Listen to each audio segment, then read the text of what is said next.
Good evening, traders. Welcome to another currency index analysis. How was your weekend? Hope your weekend was fine and hope you're able to backtest during the weekend. Now, the market will be opening soon, but before the market does, I think it will be a good thing for us to do our usual analysis that we do every week. Now, let's get started. Now, today we're going to be starting with the euro. We're going to be starting with the euro. Now let's go to the weekly time frame. Like I always tell us all the time that the weekly time frame takes time to build up. So we may not be seeing any important thing from the weekly time frame. And let's not forget that the major demand zone for the weekly time frame is this region. So we are still expecting price to fall back to that particular place. Now let's go to the daily. What can we see so far on the daily time frame? Now if you look at the daily time frame, you will see that price has been compressing downwards. Aside the fact that there was a liquidity grab here, price has been compressing downwards. So stylishly we can see the price is floating or sinking towards this demand zone, but not forgetting that we also have another daily demand zone here. So it won't be a bad thing if we see the demand on this place being broken. If we move to the 8 hours, let's see what we have. Now, look at the 8 hours carefully. We'll see that from this region here, we experience some liquidity grab and price is still melting downward. So we still expect price to come downward. Now, if you look at price carefully, you will notice that price has been moving downwards. We have from this region, price came down, went up, came down, went up, but couldn't break this previous high. So it still came down, went up again. Now, there are possible scenarios that we can see in the market for this week. Now, we can expect price to check this supply zone before falling to the downside. This is a possible scenario. Else, we can expect that price will just melt down to this particular place and move up to this particular um, supply zone. But before we conclude on that, let's see what the big boys are doing for the euro. Now, if you look at the euro carefully, you will notice that they are adding more short. You can see they are adding more short for the euro than the longs. So I will love a situation whereby we may move upwards before we fall to the downside. That is possible before we fall to the downside back to this demand zone. And that's that for the euro. Now let's quickly move to the dollar. The dollar.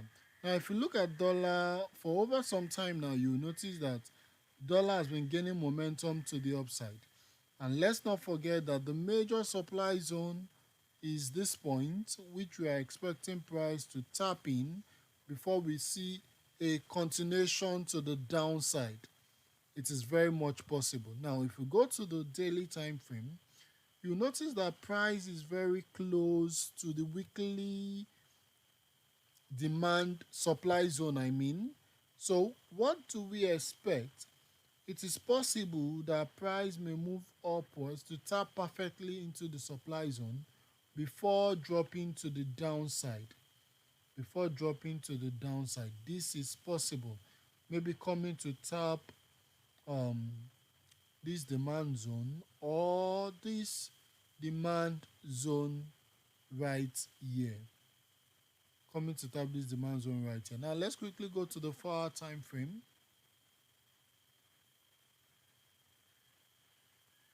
On the 4 hour time frame, we can see that we have supply at this particular region.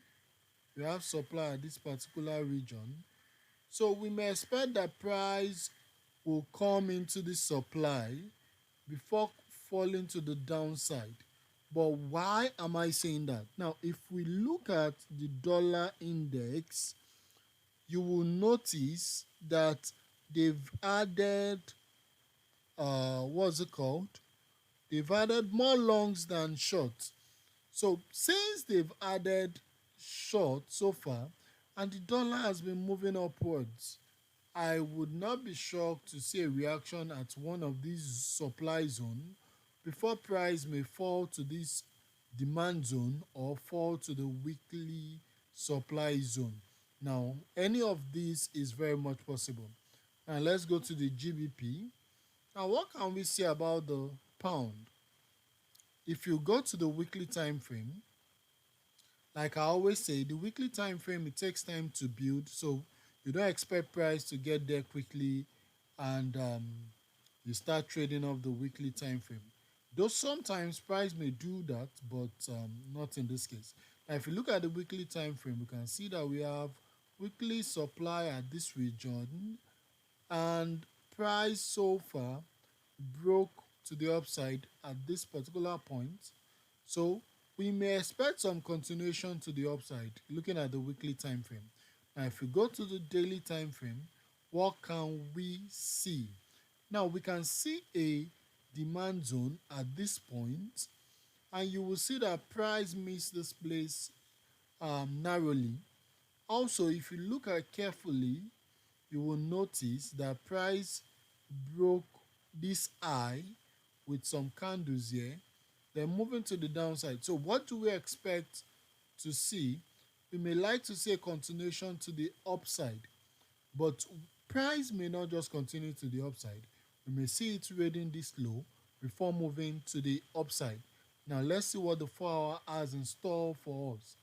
Now, if you look at the 4 hour time frame, you will notice that price has been bearish, and we can see that we have a demand zone around this region here. So we may expect price to tap into this place before falling, or price could tap into this place and break to the upside.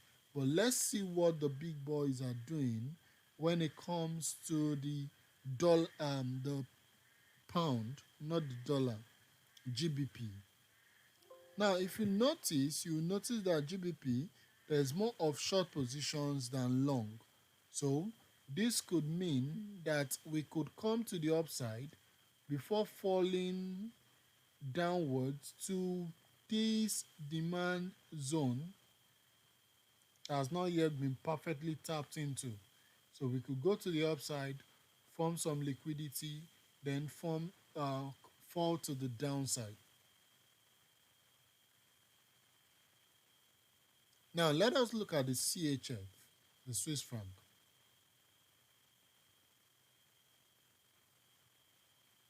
Now what can we see on the weekly time frame? Now on the weekly time frame, we'll notice that we reacted off this demand zone, and this was the previous move that went to the upside, and from here we are seeing some continuation to the upside. So we can expect more movement to the upside. But if we look at the daily time frame, what can we see? Now looking at daily time frame, so far we've been bullish because from here we went down, we broke to the upside, retraced, went up. Now we have now become bearish as at this point whereby the price broke down to the um, price broke to the downside. And also not forgetting that we have a daily supply zone here, so we perfectly tapped into that zone. Now we may expect price to come to this particular demand zone.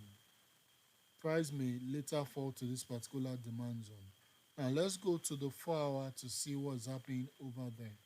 Now if you look at the 4 hour carefully, you will notice that we've tapped into this equal highs, we've rated it, and we've taken liquidity. So we may expect price to react off this demand zone, which is possible here, or we will see that price is likely to get to our new spot, form liquidity, then also get back there. But before the conclusion, let's see what the big boys are doing for the CHF. Now, what can we get for the CHF?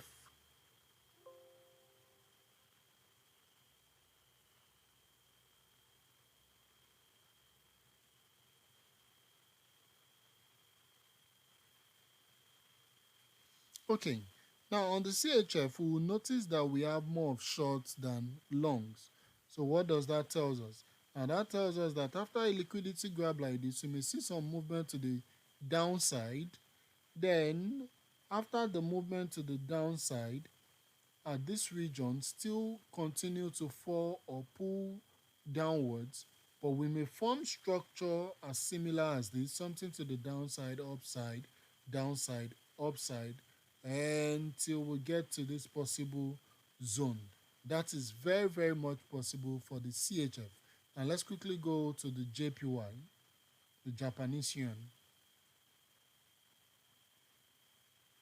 Now, if you look at the Japanese yen for the weekly so far, we will notice that after a very serious move to the downside, price is gradually moving to the upside. It's gradually moving to the upside.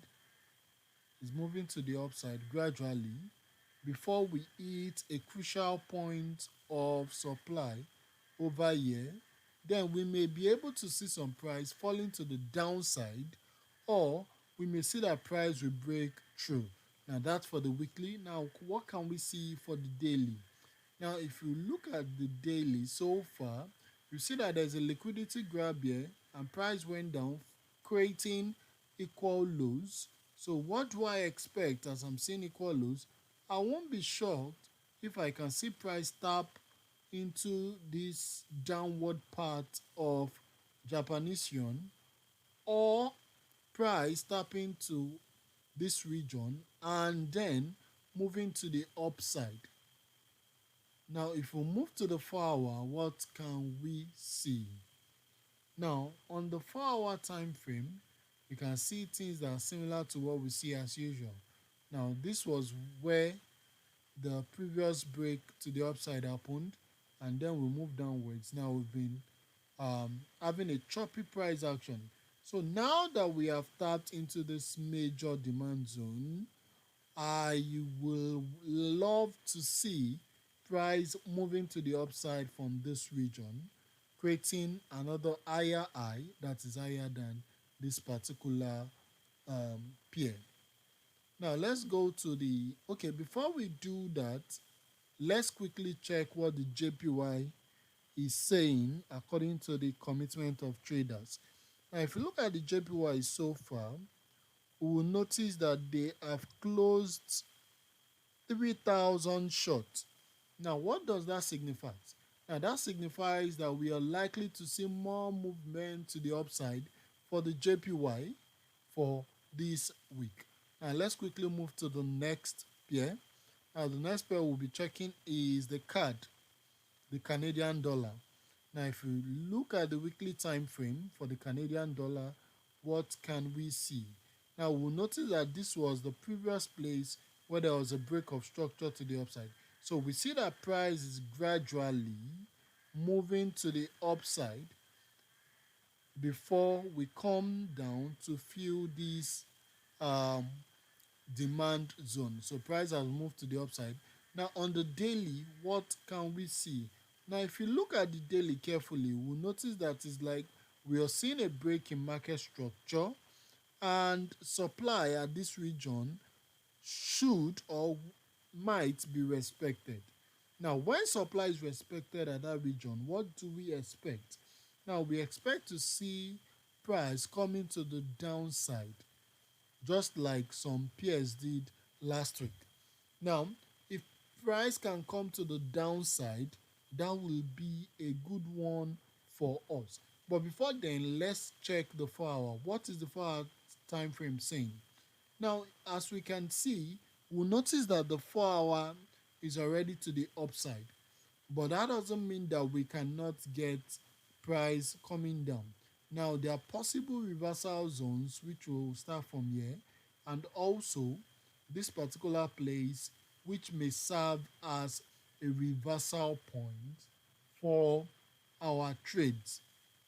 Now, what can we see about what the big boys are doing for the card? Now, if you look at the card carefully, you will notice that they are closing a lot of longs and they are adding shorts. Now, what does that signify? The card has been going up for some time, so we may expect some pullback to the downside before a continuation to the upside. Now, if you look at the odd, what can we see about the Australian dollar? Now, on the weekly time frame, we will notice that the Australian dollar broke to the upside, coming back to this controversial point of demand. This has been a point that everyone has been wondering if this point is going to hold or not. Now, if you look at what we have on the daily time frame, you will notice that we are seeing the same thing. But if you look at this particular place, we will notice that there is a break in market structure. So we expect that price might react off this particular zone that we can see price, or off another fresh zone that will be formed. Now, these are the two possible scenarios for the Australian dollar. But let's check what the 4 hour is saying so far. Now, if you look at what the 4 hour is saying, at this particular point, there's been a break in market structure, tapping back into this demand zone. So we expect a move to the upside so that we can continue the upward movement of this particular currency, which is the Australian dollar. But if we look at what the big boys are doing for the Australian dollar, you will notice that they are closing, or they are adding 13,000 short, and they are also closing, they are also adding longs, not closing, sorry. They're also adding longs. But the number of shorts added is more than the number of longs.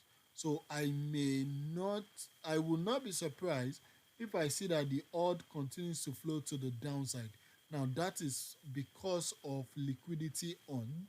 So that is why we may expect that in the market. Now, let us check the last pair for today, which is the NZD. Now, if you check the NZD, we will notice that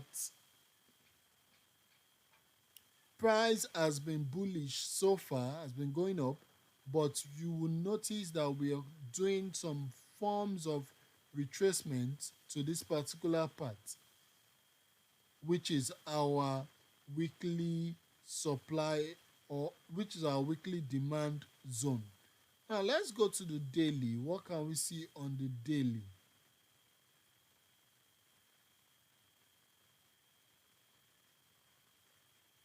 Now we can see a clear break in market structure to the daily side, and also we can see this particular supply zone. So price may come to tap into this place before falling to the downside. Before falling to the downside.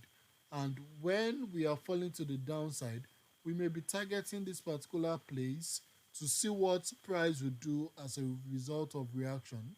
Now, if we go to the 4 hour time frame, what can you see?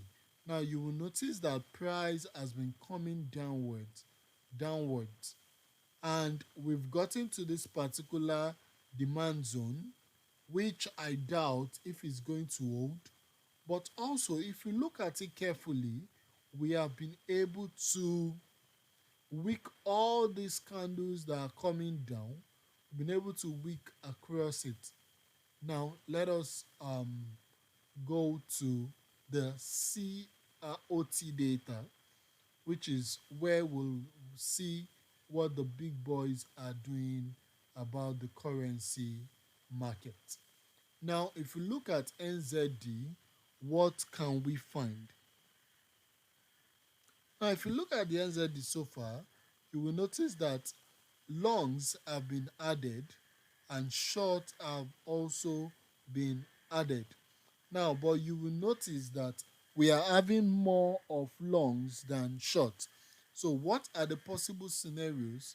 Now, from this demand zone, we may expect price to move to the upside before we see some sort of retracement. Now, these are all the currency pairs that we're going to be analyzing on this episode.